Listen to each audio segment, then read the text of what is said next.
من يهده الله فلا مضل له ومن يضلل فلا هادي له وأشهد أن لا إله إلا الله وحده لا شريك له وأشهد أن محمدًا عبده ورسوله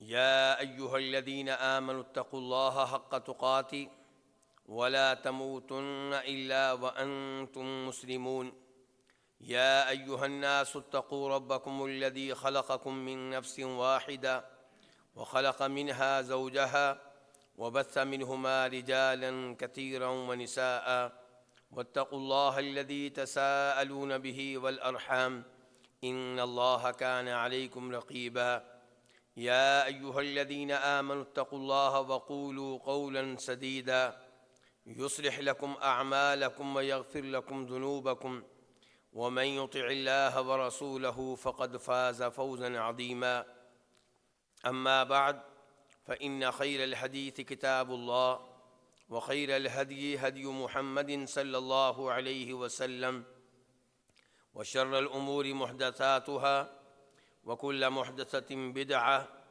وكل بدعة ضلالة وكل ضلالة في النار۔ ہر والد کو چاہیے کہ وہ اپنی اولاد کا خیر خواہ ہو۔ ہر والد کو چاہیے کہ اپنی اولاد کی خیر خواہی کے طور پہ انہیں جہنم کی آگ سے بچانے کی کوشش کرے، قبر کے عذاب سے بچانے کی کوشش کرے اور انہیں جنت کے راستے پہ لگانے کی کوشش کرے۔ اللہ رب العزت قرآن حکیم میں ارشاد فرماتے ہیں، یا ایھا الذین آمنوا قوا انفسکم واہلیکم نارا وقودها الناس والحجارہ علیہا ملائکۃ غلاظ شداد لا یعصون اللہ ما امرہم ویفعلون ما یؤمرون۔ اے ایمان والو، اپنے آپ کو بھی جہنم کی آگ سے بچاؤ اور اپنے اہل و عیال کو بھی جہنم کی آگ سے بچاؤ۔ وہ آگ جو اتنی شدید ہے کہ اس کا ایندھن لوگ ہوں گے اور پتھر ہوں گے، اور اس کے اوپر مضبوط ترین سخت ترین فرشتوں کا پہرا ہے۔ کوئی یہ سوچ بھی نہیں سکتا کہ میں وہاں سے نکل آؤں گا۔ اس لیے ہر ایک کو کوشش کرنی چاہیے کہ وہ اپنی اولاد کو ایسے راستے پہ لگا کر جائے جس راستے پہ چلتے ہوئے وہ جنت میں داخل ہو جائیں اور جہنم کی آگ میں جانے سے بچ جائیں، محفوظ رہیں۔ اس کے لیے کیا طریقہ اختیار کیا جائے؟ اللہ رب العزت نے قرآن حکیم میں ہمارے لیے ایک والد کی نصیحتیں رکھی ہیں جو اس نے اپنے بیٹے کو کی تھیں۔ اگر ہم ان پہ عمل کریں تو یقیناً ہم اپنے بچوں کے خیر خواہ کہلائیں گے۔ اگر ہم ان پہ عمل کریں تو یقیناً ہم اپنے بچوں کو جہنم کی آگ سے اللہ کے فضل و کرم سے بچانے میں کامیاب ہو جائیں گے۔ اللہ رب العزت سورہ لقمان میں ارشاد فرماتے ہیں، وَإِذْ قَالَ لُقْمَانُ لِابْنِهِ وَهُوَ يَعِظُهُ يَا بُنَيَّ لَا تُشْرِكْ بِاللَّهِ إِنَّ الشِّرْكَ لَظُلْمٌ عَظِيمٌ۔ جب لقمان نے کہا، یہ لقمان کون تھے؟ رسول تھے یا نبی تھے؟ جی، نہ نبی تھے نہ رسول تھے۔ چلیں، خضر کیا تھے؟ نبی تھے کہ رسول تھے؟ خضر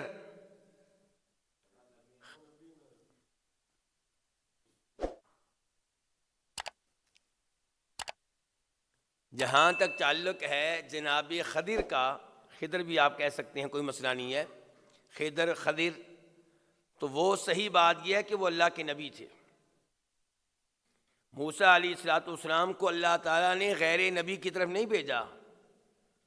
یہ مت سمجھیں کہ اللہ تعالیٰ نے اپنے نبی موسیٰ علیہ السلام کو کسی عام آدمی کی طرف بھیج دیا کہ آپ ان کی شاگردی اختیار کریں، آپ کو ان کے نیچے جھکنا پڑے گا، آپ کو ان کے متحد ہونا پڑے گا، آپ کو ان کا شاگرد ہونا پڑے گا۔ ایسی بات نہیں ہے۔ نبی کو اللہ نے نبی کے پاس بھیجا ہے علیہما الصلاۃ والسلام، جہاں تک تعلق ہے جناب لقمان کا، تو ان کا نبی اور رسول ہونا یہ ثابت نہیں ہے۔ یہ حکیم ہیں، ان کی ایسی شخصیت جن کو اللہ تعالیٰ نے حکمت دی تھی، دانائی دی تھی، فہم و فراست دی تھی، بڑی شاندار باتیں کرنے والے تھے، بڑی اچھی نصیحتیں کرنے والے تھے۔ تو اس عقل مند آدمی نے اپنی اولاد کا بھلا کیسے کیا، اپنے بیٹے کو کیا نصیحت کی، اس کے اوپر میں نے اور آپ نے غور کرنا ہے، اور یہ دیکھنا ہے کہ آغاز کس سے کیا ہے۔ آغاز کیا اس بات سے کیا کہ بیٹا کبھی سگریٹ نہیں پینا، بیٹا کبھی نشہ نہیں کرنا، کس چیز سے کیا ہے آغاز؟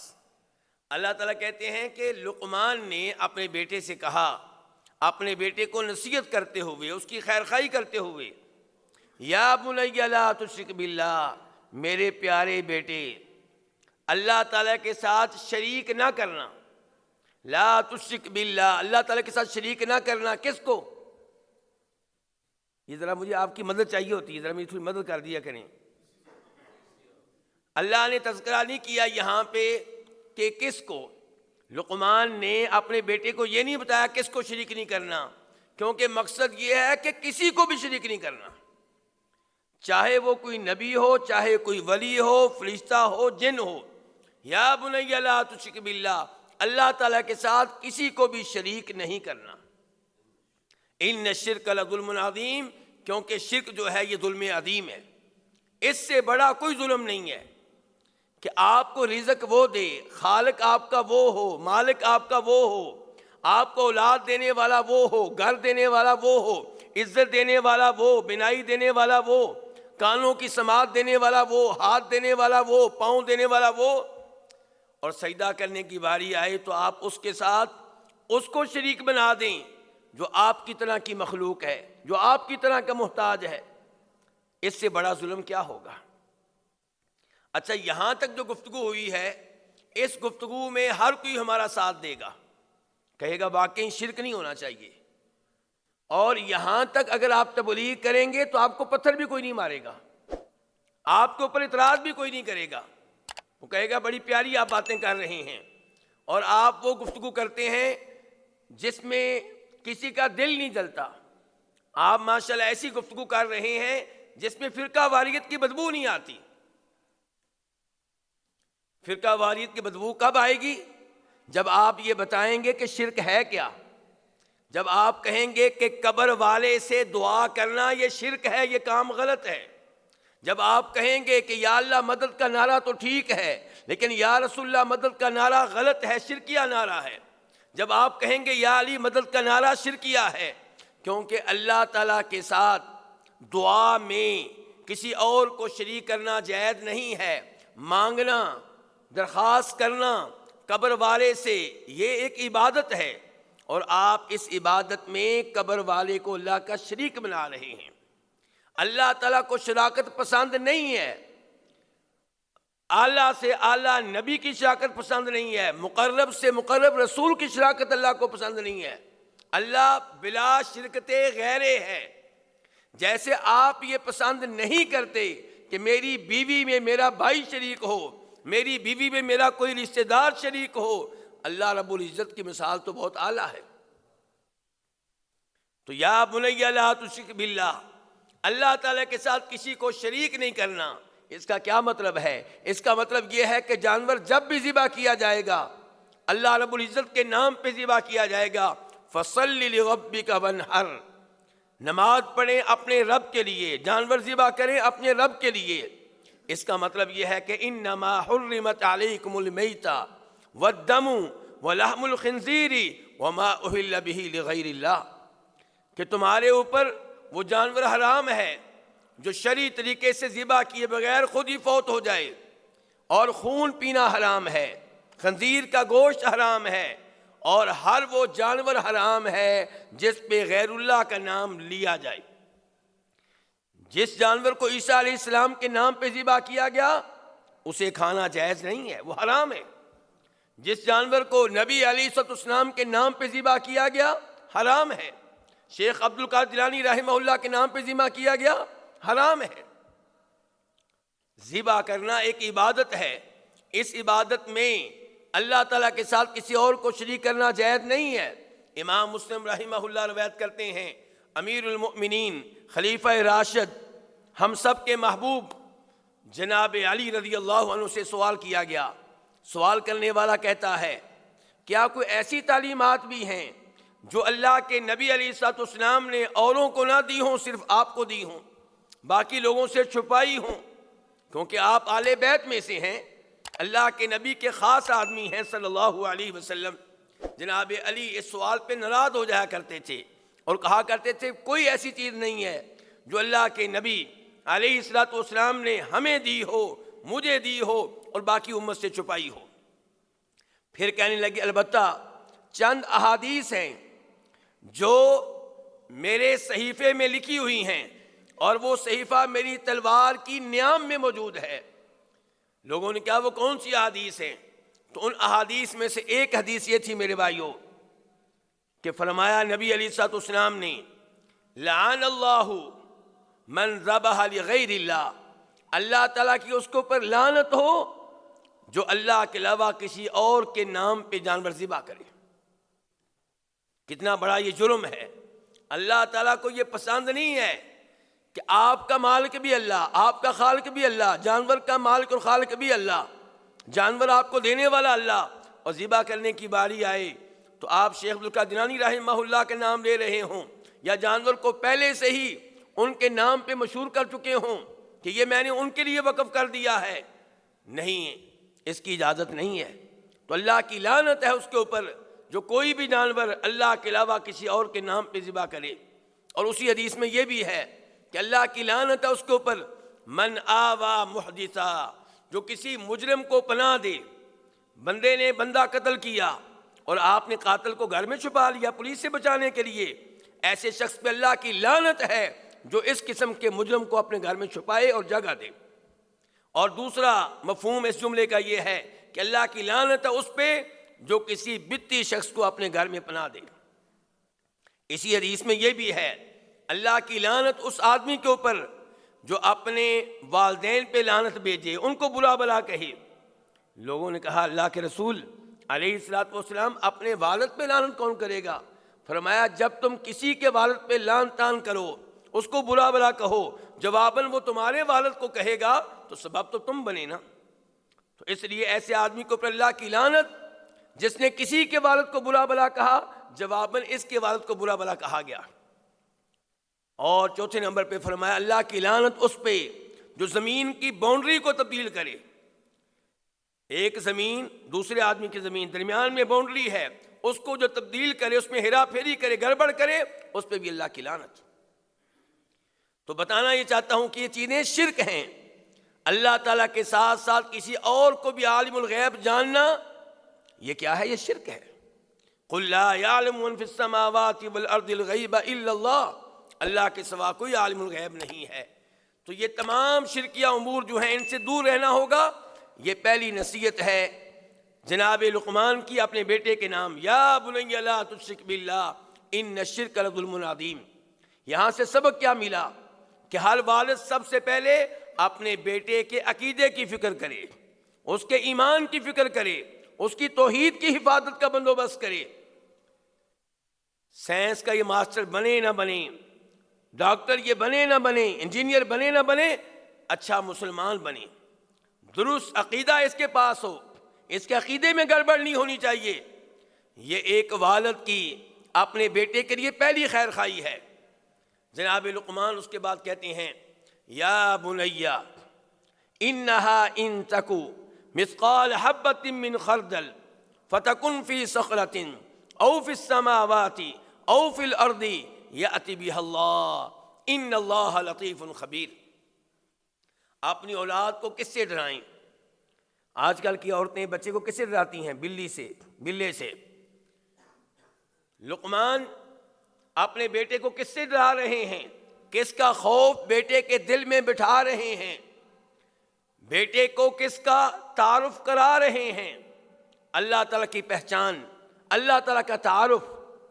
کہتے ہیں بیٹا یہ بات یاد رکھنا کہ تم کوئی بھی کام کرو، کہیں بھی کرو، چاہے تم کسی چٹان اور غار کے اندر داخل ہو کر کرو، یا آسمانوں پہ چلے جاؤ وہاں پہ چڑھ کے کرو، یا اس زمین پہ رہتے ہوئے کرو، کہیں پہ بھی کرو، اور وہ حرکت چھوٹی سے چھوٹی ہو، گناہ چھوٹے سے چھوٹا ہو، عمل چھوٹے سے چھوٹا ہو، یأتی بہ اللہ، اللہ تعالیٰ اس عمل کو روز قیامت حاضر کرے گا۔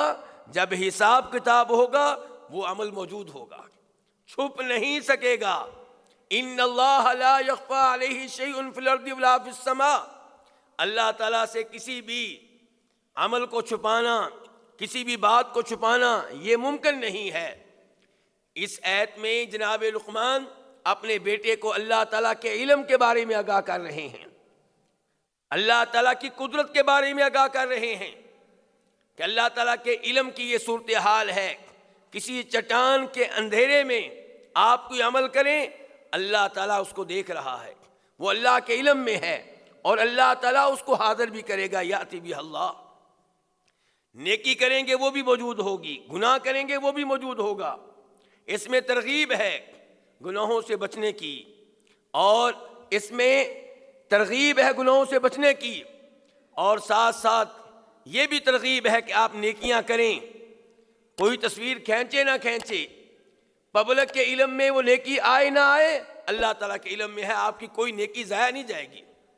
یأتی بہ اللہ ان اللہ لطیف خبیر، اللہ تعالیٰ باریک بھی ہے، نہایت باخبر ہے، اس سے کوئی بھی چیز پوشیدہ نہیں رہتی، کوئی بھی چیز مخفی نہیں رہتی۔ تو جناب لقمان اپنے بیٹے کو اللہ تعالیٰ کے بارے میں بتا رہے ہیں۔ میں اور آپ کن کے بارے میں بتاتے ہیں؟ دنیاوی شخصیات کے بارے میں بتاتے رہتے ہیں۔ دنیاوی شخصیات کے بارے میں بتانا جرم نہیں ہے اگر کوئی اچھی شخصیت ہو، لیکن اپنے بچوں کو اچھے ہیرو دیں، اور سب سے پہلے تو اللہ کے بارے میں بتائیں کہ بیٹا تمہارا خالق کون ہے، تمہارا مالک کون ہے، اس کے تمہارے اوپر حقوق کیا ہیں، اس کے نام کیا ہیں، اس کی صفات کیا ہیں۔ یہی کام جناب لقمان کر رہے ہیں۔ اس کے بعد آپ اچھی شخصیات کے بارے میں بتائیں، اور برے لوگوں کے بارے میں آگاہ کریں کہ ان لوگوں سے بچ کر رہنا ہے۔ فلاں آدمی کی تقریر نہیں سننی، وہ آپ کو بیٹا منکرین احادیث میں سے بنا دے گا۔ فلاں آدمی کی گفتگو نہیں سننی، وہ صحابہ کرام کا گستاخ آپ کو بنا دے گا۔ فلاں آدمی کی سننی ہے، اس کی گفتگو سنتے رہیں گے تمہارا عقیدہ ٹھیک رہے گا۔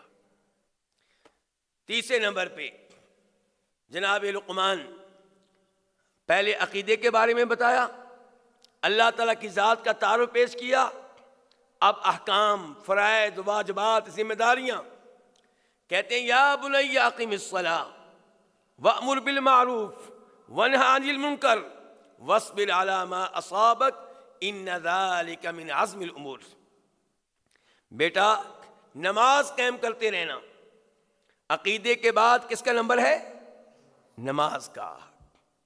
نماز نہیں تو انسان کچھ بھی نہیں، نماز کے بغیر انسان کچھ نہیں ہے، اور نماز پورا سال ادا کرنی ہے۔ اور یہاں پہ جناب لقمان نے یہ نہیں کہا کہ بیٹا نماز پڑھنی ہے، کہا نماز قائم کرنی ہے۔ نماز قائم کرنی ہے۔ قائم کرنے کا کیا مطلب ہے؟ نماز کی شرائط کا خیال رکھنا ہے، نماز کے ارکان کا خیال رکھنا ہے۔ نماز کی شرائط کیا ہے؟ مثال کے طور پہ وضو کے بغیر نماز ہو جائے گی؟ نہیں ہوگی۔ نماز کی شرائط کیا ہیں؟ جب وقت داخل نہیں ہوا تو ظہر کی نماز پڑھ لے تو ہو جائے گی؟ نہیں ہوگی۔ تو نماز کی یہ شرائط ہیں، ان شرائط کا اہتمام کرنا ہے، یہ ہے نماز قائم کرنا۔ اور پھر نماز کے ارکان، رکوع رہ جائے نماز ہو جائے گی جی، سجدہ رہ جائے نماز ہو جائے گی، دو سجدوں کے درمیان اچھی طرح نہ بیٹھیں نماز ہو جائے گی؟ نہیں ہوگی۔ رکوع کے بعد اچھی طرح کھڑے نہیں ہوں گے نماز نہیں ہوگی۔ سورہ فاتحہ نہیں پڑھیں گے آپ کی رکعت نہیں ہوگی، نماز نہیں ہوگی۔ تو نماز قائم کرنی ہے، اور نماز قائم کرنے کے معنی و مفہوم میں ہماری شریعت نے جو تصور دیا وہ بھی داخل ہے کہ مرد حضرات جب بھی نماز پڑھیں گے جماعت کے ساتھ پڑھیں گے۔ یا بنی اقم الصلاۃ، بیٹا نماز قائم کرنی ہے۔ نماز کے معاملے میں میرے بھائیوں بڑی سختی ہے شریعت میں۔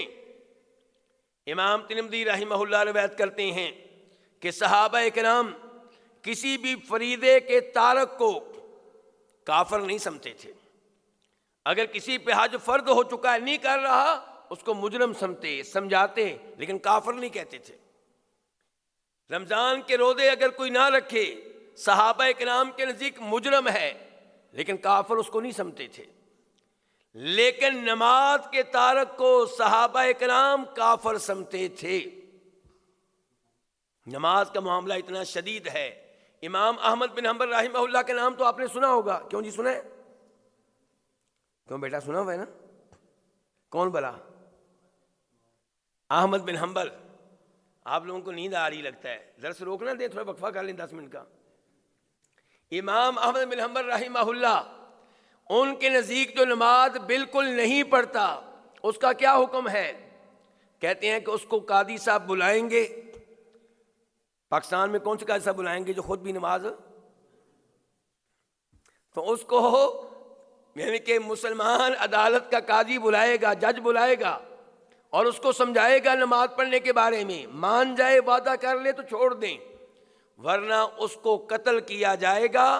اور اس کی نمازی نادہ کون پڑھائے گا بھلا؟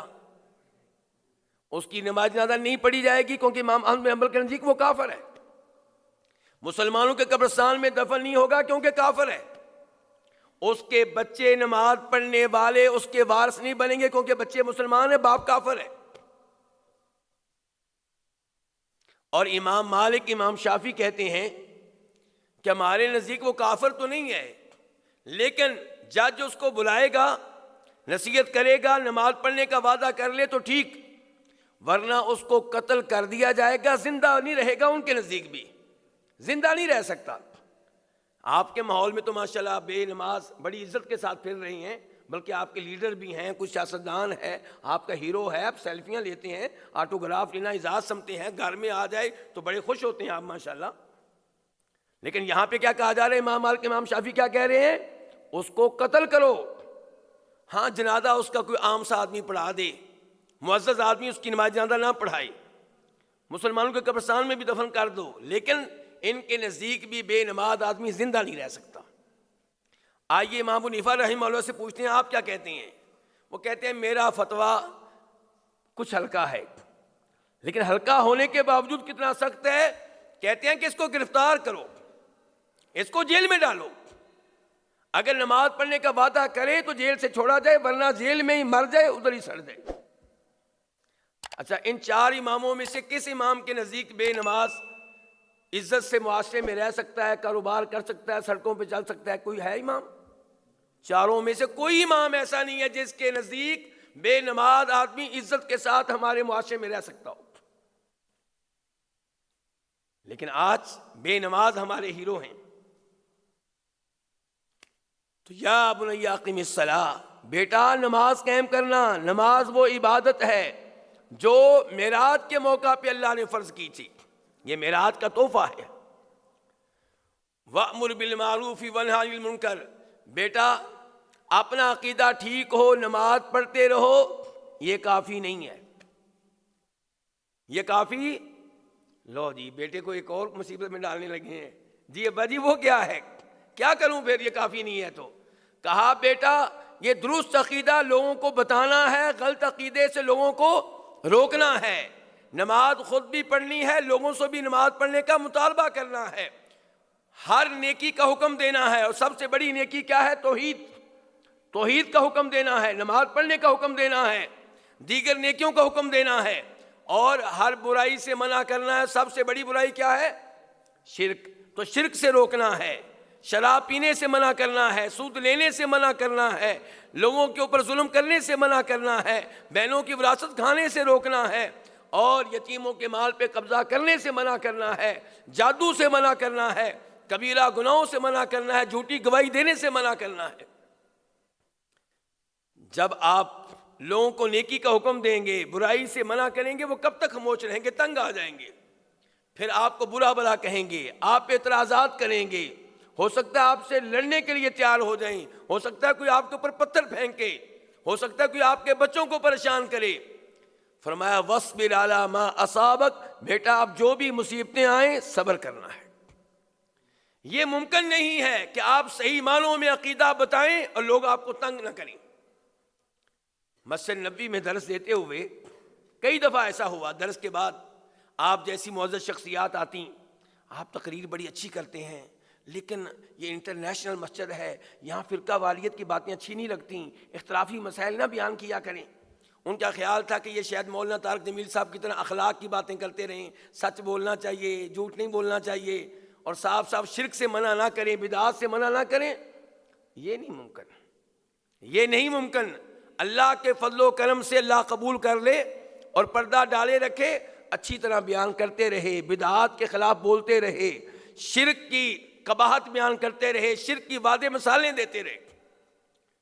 تو میرے بھائیو، یہی کام آپ نے کرنا ہے، یہ آپ کے بچوں کی ذمہ داری ہے، میرے بچوں کی ذمہ داری ہے کہ لوگوں کو برائی سے روکیں، بدعات سے روکیں، شرک سے روکیں، اور وَاصْبِرْ عَلَىٰ مَا أَصَابَكَ، پھر مصیبتیں آئیں گی ان پہ صبر کریں۔ اچھا، یہ جو مصیبتیں آئیں گی دو طرح کی ہو سکتی ہیں، آپ کی توجہ چاہوں گا، مصیبتیں دو طرح کی ہو سکتی ہیں۔ ایک وہ جو اس لیے آ رہی ہیں کہ آپ برائی سے روکتے ہیں، وہ مصیبتیں اس لیے آ رہی ہیں کہ آپ نیکی کا حکم دیتے ہیں، اور دوسری وہ مصیبتیں جو اللہ نے آپ کی تقدیر میں لکھی ہوئی ہیں۔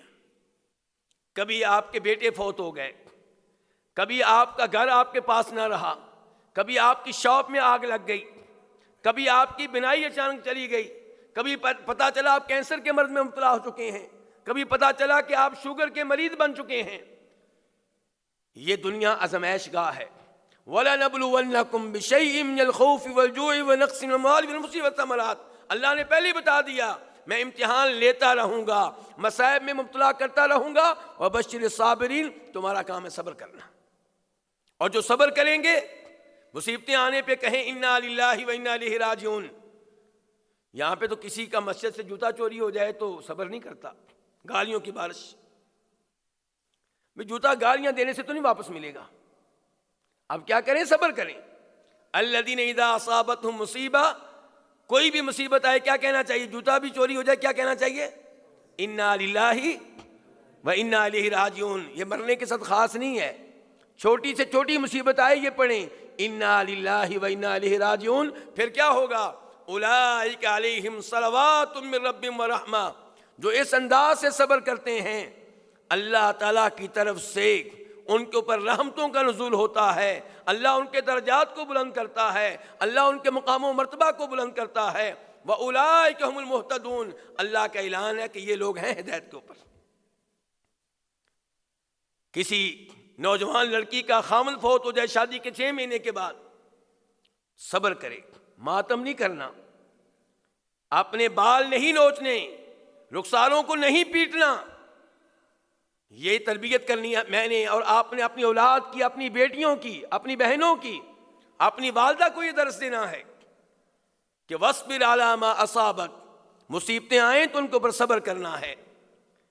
اور عام طور پہ مصیبتیں آتی ہیں ہمارے گناہوں کی وجہ سے، اور مصیبتیں آتی ہیں اللہ تعالیٰ کی حکمت کئی دفعہ یہ ہوتی ہے کہ بندہ سنبھل جائے، اللہ جھنجھوڑتے ہیں ہمیں کہ یہ مجھ سے توبہ کر لے، معافی مانگ لے، اب بھی پکا نمازی بن جائے، اب بھی توحید کے اوپر آ جائے۔ ان ذالک من عزم الامور، نماز قائم کرنا، نیکی کا حکم دینا، برائی سے روکنا، مصیبتوں پہ صبر کرنا، یہ ان امور میں سے ہیں جن کو اللہ نے واجب قرار دیا ہے، یہ ان امور میں سے ہیں جنہیں وہی سر انجام دیتے ہیں جو بڑے ہمت والے ہوں، بڑے صبر والے ہوں۔ اور تیسرے نمبر پہ جلدی سے بات کروں گا، جناب لقمان کی نصیحتیں جاری ہیں۔ پہلے نمبر پہ کیا تھا؟ عقیدہ اور اللہ کا تعارف۔ دوسرے نمبر پہ کیا تھا جی؟ نماز، نیکی کا حکم دینا، برائی سے روکنا، اور مصیبتوں پہ صبر کرنا۔ اب تیسرا پہلو اخلاق، آداب۔ کہتے ہیں وَلَا تُصَعِّرْ خَدَّكَ لِلنَّاسِ، بیٹا اپنا رخسار لوگوں کے سامنے ٹیڑھا نہ کرنا، تکبر نہ کرنا۔ اللہ کے نبی فرماتے ہیں، مسلم شریف کی حدیث ہے صلی اللہ علیہ وسلم، ان اللہ اوحیٰ الی ان تواضعوا، اللہ نے وحی کیا میری طرف کے لوگوں تواضع سے زندگی گزارو، انکساری کا مظاہرہ کیا کرو، ہر مسلمان دوسرے مسلمان سے عاجزی سے پیش آئے، اور کوئی کسی کے سامنے فخر نہ کرے، کوئی کسی پہ زیادتی نہ کرے، مسلم شریف کی حدیث ہے۔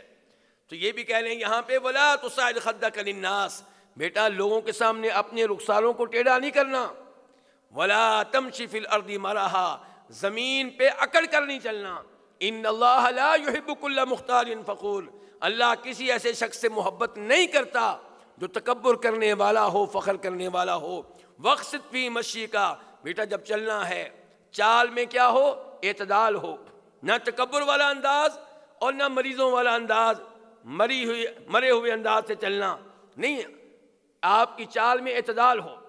وغضض من صوتک، اور جب کسی سے گفتگو کرنی ہے اس کے اوپر چیخنا نہیں ہے، چلانا نہیں ہے، شور شرابہ نہیں کرنا، اپنی آواز کو پس رکھنا ہے۔ ان انکر الاصوات لصوت الحمیر، لوگوں کے سامنے چلانا، شور شرابہ کرنا یہ کوئی خوبی نہیں ہے۔ آپ کو معلوم ہونا چاہیے کہ سب سے اونچی آواز کس کی ہوتی ہے؟ گدھے کی ہوتی ہے۔ تو اس لیے اپنی آواز کو آہستہ رکھنا چاہیے۔ اللہ رب العزت سے دعا ہے کہ اللہ رب العزت ہمیں ان نصیحتوں پہ عمل کرنے کی توفیق عنایت فرمائے، اور اللہ تعالیٰ کرے کہ ہم اپنے بچوں کے لیے نمونہ بنیں، ان کے لیے اسوہ بنیں، ہم ان کے لیے ہیرو بنیں، اور پھر بچوں کو سمجھائیں ایسے ہی جیسے جناب لقمان سمجھاتے رہے، تاکہ جب ہم قبر میں جائیں تو یہ بچے ان نصیحتوں پہ عمل کریں اور قبر میں ہمیں ثواب ملتا رہے، ان کی طرف سے نیکیاں ہمیں قبر میں آتی رہیں، ٹھنڈک ہمیں محسوس ہوتی رہے۔ اللہ رب العزت ہمارے بچوں کے دین اور ایمان کی حفاظت فرمائے، اللہ تعالی ہمارے دین و ایمان کی حفاظت فرمائے۔ یا اللہ ہمارے ملک کو امن و امان کا گہوارہ بنا دے، یا اللہ ہمارے ملک کو امن و امان کا گہوارہ بنا دے، یا اللہ ہمارے ملک کو امن و امان کا گہوارہ بنا دے۔ یا اللہ ہمارے حکمرانوں کو اس ملک میں شریعت کا عقیدہ، شریعت کا نظام نافذ کرنے کی توفیق عنایت فرما۔ یا اللہ جتنے مسلمان مریض ہیں سب کو صحت دے، سب کو عافیت دے، اور یا اللہ جو فوت ہو چکے ہیں ان کی قبریں منور فرما، ان کی قبریں کشادہ فرما، ان کے درجات بلند فرما، انہیں عذاب قبر عذاب جہنم سے محفوظ فرما۔ یا اللہ اس رمضان کو ہمارے گناہوں کی بخشش کا سبب بنا دے، یا اللہ اس رمضان میں ہمیں ان میں شامل فرما دے جن کو تو جہنم کی آگ سے آزاد فرمائے گا۔ یا اللہ میرے جتنے احباب مسجد میں موجود ہیں ان سب کی پریشانیاں دور فرما، یا اللہ ہم سب کی پریشانیاں دور فرما۔ یا اللہ جن کے پاس اولاد نہیں ہے انہیں اولاد عنایت فرما، جن کے پاس بیٹے نہیں ہیں انہیں نیک صحت مند بیٹے عنایت فرما۔ یا اللہ جو اس مسجد کا انتظام چلا رہے ہیں، اس مسجد پہ خرچ کرتے ہیں، اس کی ٹینشن لیتے ہیں، اس کے اوپر مال لگاتے ہیں، وقت دیتے ہیں، یا اللہ ان سب پہ تو راضی ہو جا۔ یا اللہ ان کی زندگیوں میں برکتیں ڈال۔ شیخ تقی الرحمن زیدی صاحب، شیخ محمد، یا اللہ ان کو مزید اخلاص دے، مزید توفیق دے، ان کی زندگیوں میں برکتیں ڈال۔ یا اللہ ان کی طرح یا ان سے بھی زیادہ ہم سے دین کا کام لے، ہمیں بھی مساجد کی خدمت کرنے کی توفیق دے، توحید بیان کرنے کی توفیق دے۔ وصلی اللہ تعالی علی نبینا محمد وعلی آلہ وصحبہ اجمعین۔